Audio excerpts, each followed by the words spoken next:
अगर प्यारे दोस्तों अपन बात करते हैं सबसे पहले ओस्मोसिस। ओस्मोसिस में क्या होता है, जैसे कि मान लीजिएगा मेरे पास में एक बकेट है, ये दूसरा बकेट है और इसके बीच में एक सेमी परमेबल मेम्ब्रेन है। और ये कौन सी मेम्ब्रेन है? Semi permeable membrane. अरे ध्यान रखिएगा, इन दो के बीच में ये कोई सेमी परमेबल मेम्ब्रेन है। तो यहां क्या होता है, लोअर सोल्यूट कंसंट्रेशन, मान लीजिएगा इधर लोअर है और इधर आपका ऑलरेडी हायर है। अरे ध्यान रखिएगा, इधर ऑलरेडी हायर है, मान लो कि इधर मैंने लिख दिया 2% है और इधर मैंने कोई सॉल्यूशन 0.9% लिखा, तो ये सॉल्यूशन उधर की तरफ जाना ओस्मोसिस कहलाता है। डेफिनेशन को सुनिएगा, movement of the solvent from lower solute concentration to higher solute concentration with the presence of the semi permeable membrane. Semi permeable membrane की मौजूदगी में लोअर टू हायर जाना ओस्मोसिस कहलाता है। अरे क्या कहलाता है? ओस्मोसिस कहलाता है। हमारे बॉडी में ओस्मोसिस वाली चीज चलती रहती है सेल और सेलों की स्ट्रक्चर के अलावा। ध्यान रखिएगा, यहां क्या बोल रहा हूं, लोअर टू हायर। कहां से कहां जा रहे हो? तो याद रखिएगा लोअर टू हायर जा रहे हो। अरे कहां से जा रहे हो? लोअर टू हायर जा रहे हो। और किस में जा रहे हो? विद द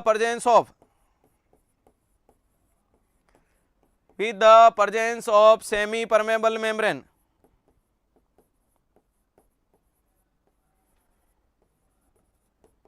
अरे with the semi permeable membrane देखने को मिलेगी, वेरी इंपॉर्टेंट चीज है।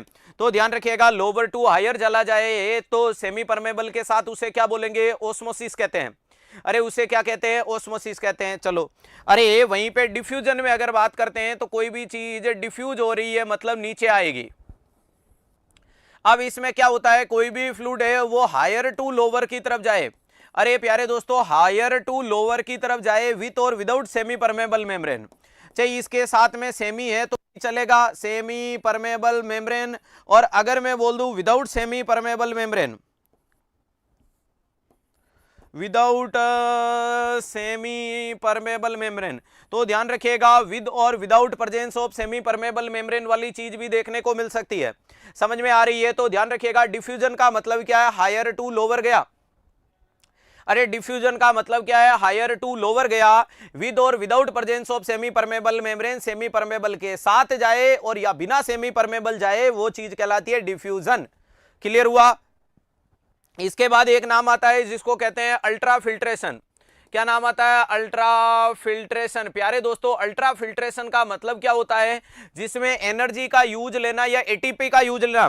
जैसे कि आप अपने घर के टैंक से पानी को लेकर टंकी में चढ़ाते हो, वो क्या है? अल्ट्रा फिल्ट्रेशन है। वहां पानी की मशीन काम कर रही है, पानी की मोटर काम कर रही है। तो याद रखिएगा, use the extra energy.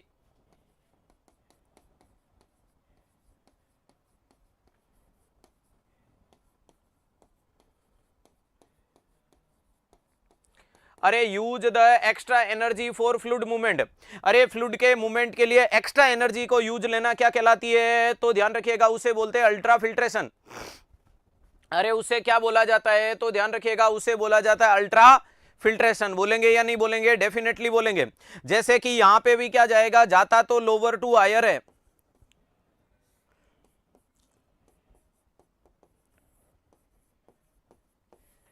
Lower to higher तो जाता है, लेकिन एक्स्ट्रा एनर्जी का यूज लेके लोअर टू हायर जाए, वो अल्ट्रा फिल्ट्रेशन कहलाएगा। That's clear?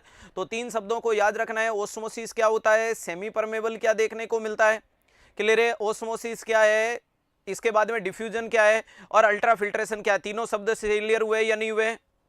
सर मुझे चिकन पॉक्स हुआ है। कोई बात नहीं बेटा, ठीक हो जाएगा, ध्यान रखना अपना, है ना? बहुत बढ़िया। हाँ, डायलिसिस में ओस्मोसिस और डिफ्यूजन दोनों काम में लेते हैं। एफ अल्ट्रा फिल्ट्रेशन भी काम में लिया जाता है। मशीन के अंदर अल्ट्रा फिल्ट्रेशन खींचा जाता है, मशीन अपनी एनर्जी यूज लेती है। क्लियर है? तो याद रखिएगा, ये तीनों चीजें आपके सामने कुछ इस कदर देखने को मिल गई। अरे ये तीनों चीजें आपके सामने देखने को मिल गई। क्लियर है?